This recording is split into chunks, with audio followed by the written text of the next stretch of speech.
있었는데요. 니시카와 씨는 주로 여행에서 얻은 경험과 가치를 학교 수업이나 강연을 통해 전달하는 일을 하고 있는데, 이 과정에서 니시카와 씨가 만난 초등학생들은 한국에 대해 무섭다, 심술궂다, 쓰레기가 많다 등의 의견을 피력한다고 합니다. 실제로 한국에 가본 적은 없지만 주위 어른들이나 인터넷으로부터 영향을 받아 한국에 대해 부정적으로 인식하고 있다고 설명했습니다. 니시카와 씨는 이런 점을 바로잡기 위해 진실을 전하기 위해서는 자신이 먼저 한국에 가봐야 되겠다는 생각으로 한국을 여행했다고 합니다. 니시카와 씨는 2019년 10월 일본에서 출발해 3주간 한국에 머물렀으며 부산에서 서울까지 자전거로 왕복했다고 하는데요. 이 과정에서 일장기를 옷에 달아 자신이 일본인임을 알렸고, 지나가는 사람들에게 말을 걸기 위해 한국어로 무료 커피 한 잔 하고 가라는 팻말을 들고 실제 커피를 내려 한국인들과 소통을 시도했다고 합니다.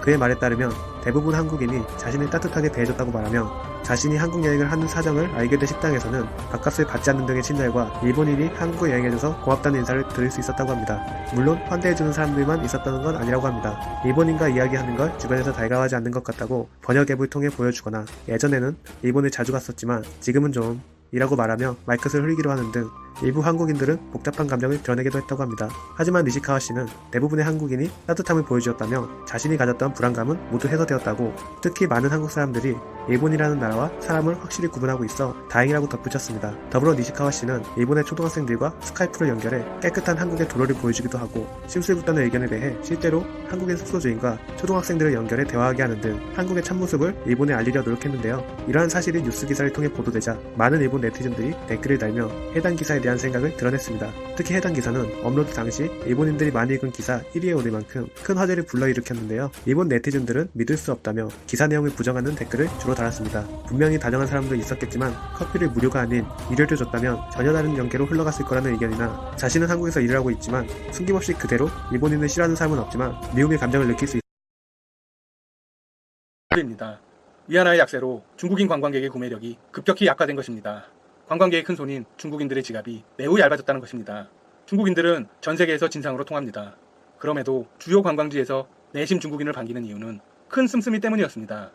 하지만 이제 일본에서 중국인 관광객은 진상만 부리고 경제에는 도움이 안 되는 존재가 되어버렸습니다. 오사카 시내 중심에서 반일 노래를 목청껏 부르면서 돈은 안 쓴다는 얘기입니다. 일본의 입장에서는 골치가 아플 일이죠. 다급해진 일본은 지갑이 얇아진 중국 관광객을 겨냥해 중저가의 제품을 선보이고 있습니다. 도쿄 신주쿠의 주요 백화점들은 고가품 위주에서 중저가품으로 상품 구성을 바꾸었습니다. 중국인들이 가장 좋아하는 고급 시계 매장의 경우 과거에는 수백만 엔대 고급 시계 판매가 주를 이뤘지만 이제는 5만 엔, 우리 돈 약 50만 원대의 제품을 많이 늘렸다고 합니다. 오사카의 경우도 마찬가지입니다. 원래는 화장품 매장용으로 마련했던 공간을 만화 잡지 매장이나 포켓몬스터 카페 등으로 바꾸었습니다. 용도 자체를 변경하고 있는 것입니다. 중국인 관광객이 많이 찾는 일본의 주요 대도시에서 공통적으로 발생하고 있는 현상입니다. 하지만 아직 효과는 보지 못한 것으로 알려졌습니다. 중국인들의 소비는 일본 관광 산업에서 가장 중요합니다. 일본을 찾는 외국인을 국가별로 집계하면 중국이 단연 1위입니다. 2위는 한국이었죠. 물론 올해는 절대 아닐 것입니다. 중국인들이 일본에서 차지하는 소비 비중은 30%가량 됩니다. 위안화 약세는 작년에 시작되었습니다.